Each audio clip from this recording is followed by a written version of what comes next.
హరీష్ రావు గారు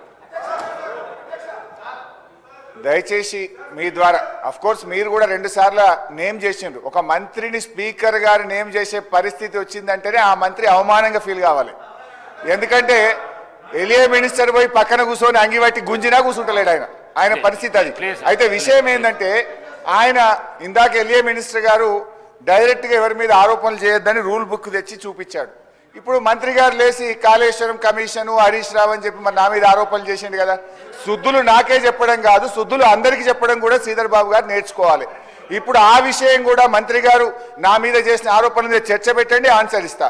మరి ఆయన వెంకటరెడ్డి గారి కమిషన్ లిస్టు చదవమంటే నేను చదువుతా. కాకపోతే నాకు విజ్ఞత ఉంది, నోటీస్ ఇచ్చి చదువుతా. దయచేసి వారు మాట్లాడినటువంటి అన్ని వ్యాఖ్యలు, ప్రశ్నకు సంబంధం లేని వ్యాఖ్యలన్నీ కూడా సభ రికార్డుల నుంచి తొలగించాలని మీ ద్వారా కోరుతున్నా. శ్రీధర్ బాబు గారు మా గురించే లేచి చెప్పడం కాదు, మీ మంత్రులు మీ సభ్యులు తప్పు చేసినప్పుడు కూడా మీరు లేచి చెప్పడం మీ బాధ్యత.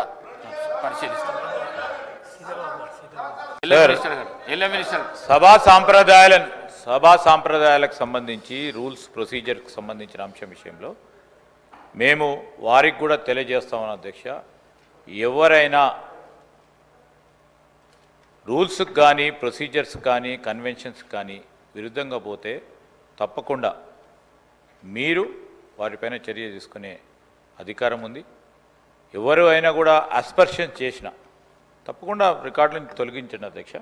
మేము కూడా ఖచ్చితంగా కూడా దానిపైన నిలబడతాం. ఎందుకంటే సభా సాంప్రదాయాలను పాటించాలి, డెమోక్రటిక్ స్పిరిట్తోనే ముందుకు వెళ్తామని నేను గౌరవ సభ్యులు హరీష్ రావు గారికి కూడా తెలియజేస్తాను.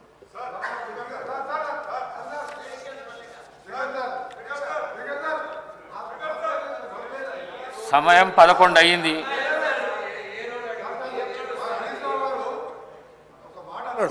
దానికి ఒక్కటే సమాధానం చెప్ప ఆయన ప్రతిపక్ష నాయకుడు మాట్లాడేవాళ్ళని ఈ పిల్లలతో ఏం మాట్లాడతాను సార్?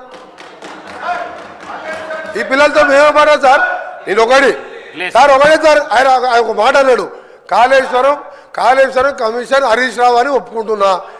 నేను ఎక్కడన్నా కమిషన్ ₹1 తీసుకున్నట్టు నువ్వు బినామీ నారాయణ స్కూల్స్ కొన్నావా, కాళేశ్వరం కొన్నావా, కమిషన్ తిన్నావా ప్రూవ్ చేస్తున్నావు. నా మీద ₹1 నా రాజకీయ జీవితంలో రెడీ కాదు. ఇప్పుడు పోదాం, అర్జెంట్ చేయండి. అరే నువ్వు చిన్న మావజాటు అల్లునిగా 10,000 కోట్లు దోచుకున్న దొంగ. వీళ్ళు మాట్లాడు అధ్యక్ష నా గురించి నా మీద. మినిస్టర్ గారు గౌరవ స్పీకర్ గారికి కోరుతా ఉన్నాం అధ్యక్ష, హౌస్ ఆర్డర్లో పెట్టేసే కార్యక్రమం చేయాలి. ఎవరైనా ఏ అస్పర్షన్స్ అయినా అటు నుంచి వచ్చినా ఇటు నుంచి వచ్చినా సార్, వీఆర్ వెరీ క్లియర్. మనం సభా సాంప్రదాయాలను పాటించాలా. డెఫినెట్లీ ఎవరిపైన ఎవరు ఆరోపణలు చేసినా దానికి సంబంధించి మీరు రూల్స్ ప్రకారం ఏ విధంగా మీరు చర్య తీసుకోవాలనో, ఏ విధమైన స్టెప్స్ తీసుకోవాలనో తప్పకుండా చేయండి అధ్యక్ష. We are very clear, we are very open. నేను ఈరోజు సూక్తులు చెప్పడానికి కాదు, చెప్పాను సార్, అది కూడా ఏదైనా తప్పుడే చెప్తామని చెప్తున్నాం కదా. ఈరోజు నేను హరీష్ రావు గారికి కూడా చెప్తా ఉన్నాము, వారు చేసినా మీరు చేసినా ఎవరు చేసినా which is against the principles of legislature should be, ఆ స్టేట్మెంట్స్ కానీ అవి కానీ definitely we will definitely sir.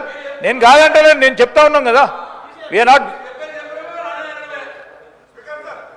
సమయం 11 అవుతున్నది.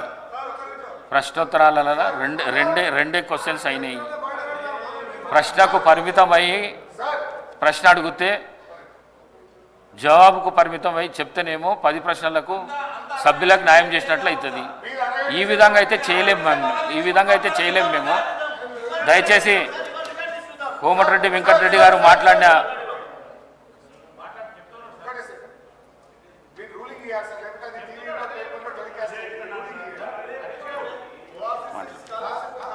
స్పీకర్ సార్, నాది ఒక్కటే రిక్వెస్ట్ మీది, దయచేసి మీరు ఇక్కడ రూలింగ్ ఇస్తేనే సభ రికార్డు నుంచి తొలగిస్తున్నామంటే అది టీవీలో పేపర్లలో టెలికాస్ట్ కాదు, అదర్వైజ్ ఇబ్బంది అవుతుంది. ఇంకొక చిన్న సబ్మిషన్ సార్, మనం నార్మల్గా రోడ్ల మీద డ్రంక్ అండ్ డ్రైవ్ టెస్ట్ చేస్తాము, ఇప్పుడు అసెంబ్లీలో కూడా బయట డ్రంక్ అండ్ డ్రైవ్ టెస్ట్ చేయాల్సిన అవసరం కనబడతా ఉంది. కొంతమంది సభ్యులు పొద్దున్నే బాగా డ్రంక్ చేసి సభలోకి రావడం వల్ల వాళ్ళు ఏం మాట్లాడుతుందో సోయి లేకుండా మాట్లాడే పరిస్థితి వచ్చింది.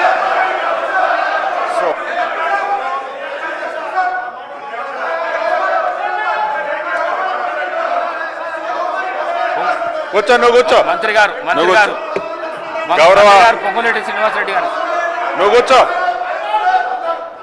నువ్వు కూర్చో అన్న. అధ్యక్ష, ఏదైతే బాగా అనుభవజ్ఞులు చాలా సీనియర్ మోస్ట్ మాజీ మంత్రివర్యులు హరీష్ రావు గారు ఇంతకు ముందు మాట్లాడిన వర్డ్ చాలా బాధాకరమైంది. సభకే కాదు సమాజం తలదించుకునే పదం వాడటం జరిగింది.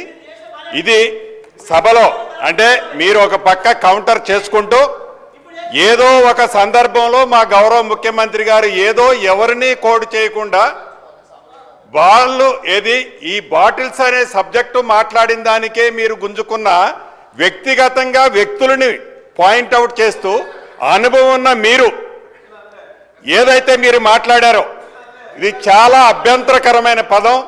తప్పకుండా ఇది మీరు కాదు మేము మాట్లాడినా వ్యక్తిగతంగా ఇట్లా తప్పు. ఇక్కడ దీనికి సభా సాక్ష్యంగా మీరు క్షమాపణ చెప్పాలని డిమాండ్ చేస్తున్నాను.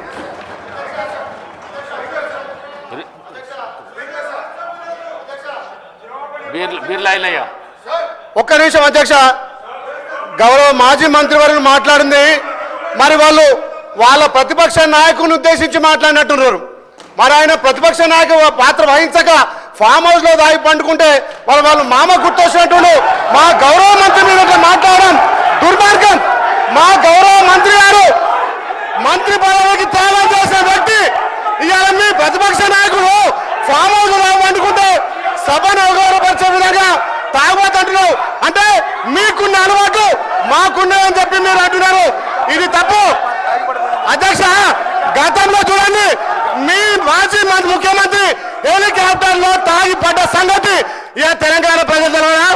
తాగి ఎవరు హెలికాప్టర్ కింద పడ్డారు, తాగి ఎవరు ఫామ్ అవుతుంటారు.